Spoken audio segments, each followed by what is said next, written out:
Ladies and gentlemen, welcome to the sun-drenched streets of Monaco. Today, the finest drivers from around the world have converged upon this jewel of the Riviera to challenge the twisting, perilous circuit that weaves through Monte Carlo's famed boulevards and harbors. This is no ordinary race. This is the Monaco Grand Prix. The stakes are high here in Monaco, the second round of the 1956 Formula One season, where even the smallest error could mean disaster on these unforgiving streets. Yet, victory on this circuit is as elusive as the luxury of this principality.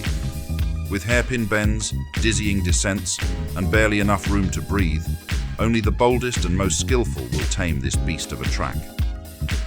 Here in Monaco, the entire grid of 1956 has arrived. So, buckle up and hold tight as we take you to the streets of Monaco, where the engines roar, the crowd waits in hushed anticipation, and the battle for glory begins. This is the 1956 Monaco Grand Prix.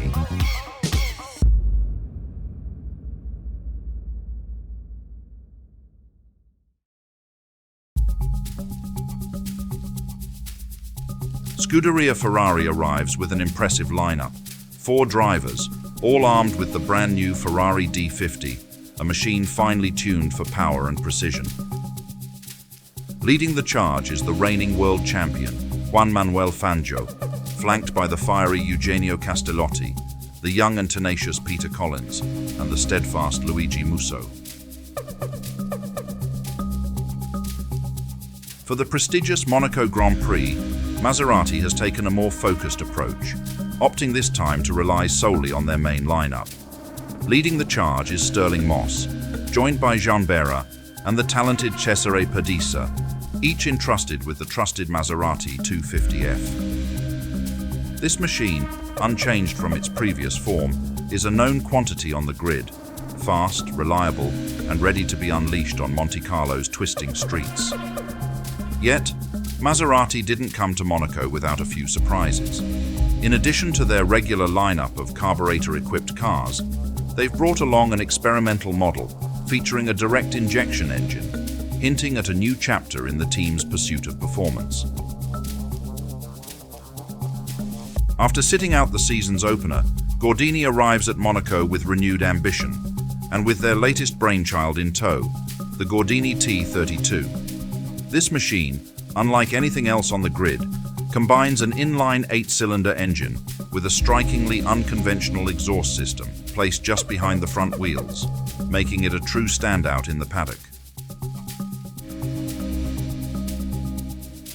Joining the lineup at Monaco with high hopes and a fresh machine is the Owen Racing organization, presenting their brand new BRM P25. This sleek contender, powered by a powerful inline 4-cylinder engine, is ready to make its presence known on the challenging streets of Monte Carlo. With 2 capable hands behind the wheel, Owen Racing's lineup features British drivers Mike Hawthorn and Tony Brooks, both eager to test the P25 against the best in the world.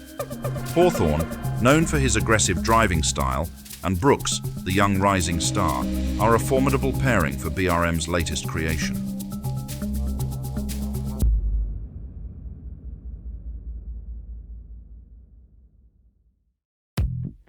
As ever, the organization of the Monaco Grand Prix brought a unique challenge.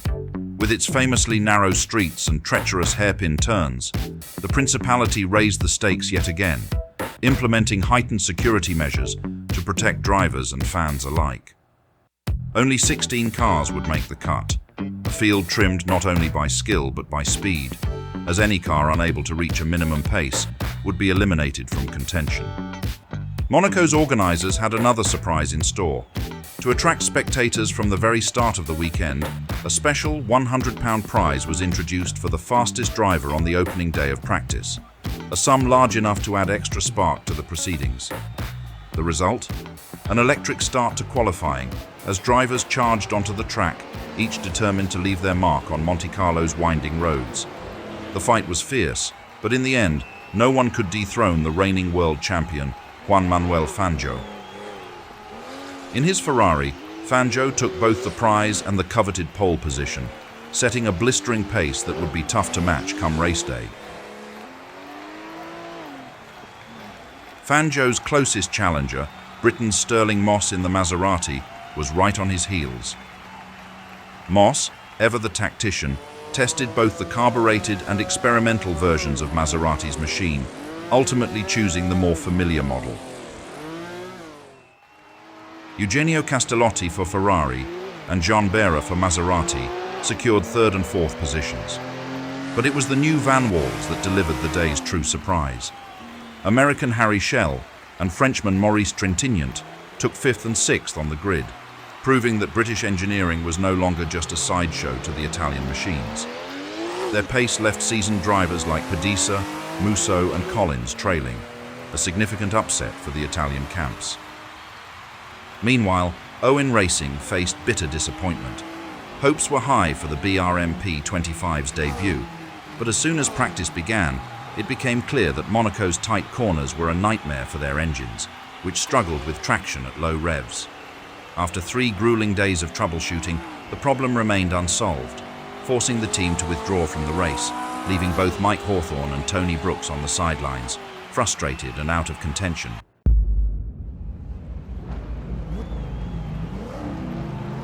Mesdames et messieurs, bonjour et bienvenue à tous au prestigieux 14e Grand Prix automobile de Monaco. The Monaco Grand Prix is blessed with picture-perfect weather, the sun shining down on the famed harbour and twisting streets of the Principality. With not a dark cloud in sight, the scene is set for an unforgettable day of racing. The drivers face a formidable challenge, 100 laps around the iconic streets of Monte Carlo, covering a total distance of 314 kilometers. Monaco est prêt à vibrer avec vous, mesdames et messieurs. Que les moteurs rugissent, que la vitesse et l'audace fassent le reste. Le 14e Grand Prix automobile de Monaco va commencer. Place au spectacle.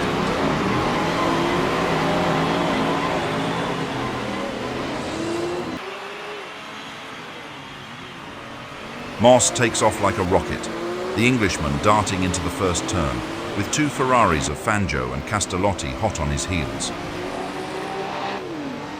Fangio pushes his limits and spins out in an instant. Castellotti, Collins and Behra react just in time, weaving past the stalled Ferrari, but behind them the field plunges into pandemonium. In the frenzy, Musso and Schell are forced to retire, their Monaco race hopes dashed as marshals scramble to restore order.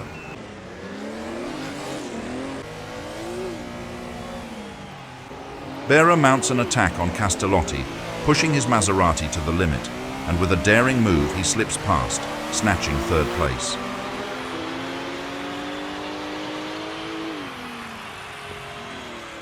By lap 11, Fangio has caught up with his young teammate Castellotti, applying relentless pressure with every corner. The veteran is ready to attack, but Castellotti holds firm, showing he won't simply step aside for the reigning champion. By lap 14, Fangio's relentless pressure finally pays off. With a swift, decisive move, he cuts through, snatching fourth place from his young teammate.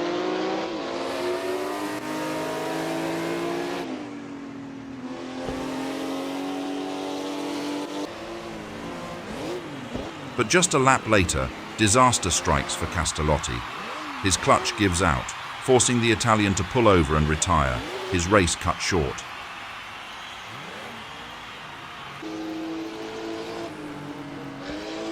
Fangio's charge continues. With masterful precision, he overtakes Behra, seizing third place. The champion is on a mission, steadily climbing through the field, with his sights set on the leaders.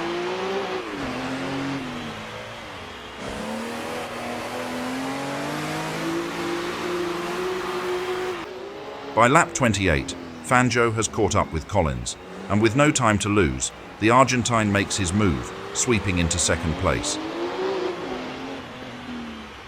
Now, with Collins behind him, Fangio has only one target left, Moss, the leader just ahead. However, Fangio's race takes a turn for the worse when he clips the fence with the right rear of his Ferrari, inflicting damage that significantly compromises his car's handling. The Argentine driver is forced to ease off the pace, allowing Collins to effortlessly catch up and reclaim second place. After struggling for several laps with a compromised vehicle, Fangio finally concedes defeat and steers into the pits. Just like in Argentina, the Ferrari team manager steps in, providing him with a replacement car. Meanwhile, the mechanics work diligently on the damaged car, replacing the broken wheel and preparing it for Castellotti, who is ready to rejoin the action in fourth place. Bayol, feeling the toll of the grueling race, can no longer continue and makes his way into the pits. There, he hands over his car to Gordini's reserve driver, Pilet, who is set to take over the reins.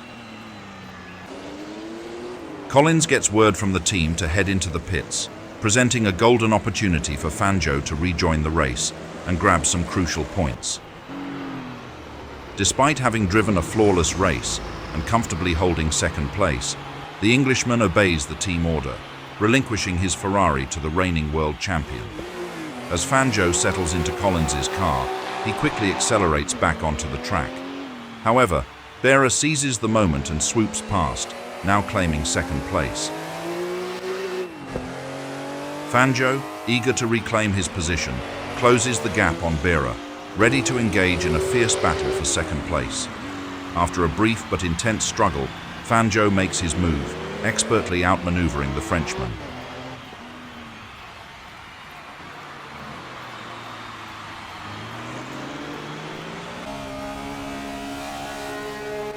Rosier experiences an engine failure in his Maserati, forcing the Frenchman to relinquish his grip on ninth place and retire from the race.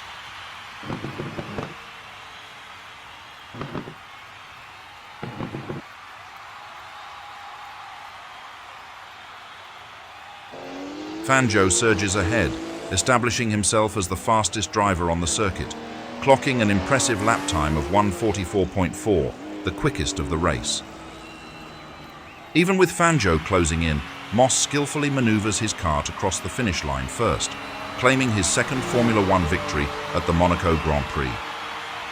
Another standout driver, Peter Collins, not only delivers an impressive drive, but exemplifies high team spirit, ultimately earning him a share of second place alongside Fangio and securing his first points in Formula One.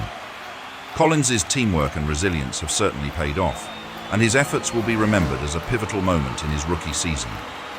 Completing the podium is John Berra, who finishes in third.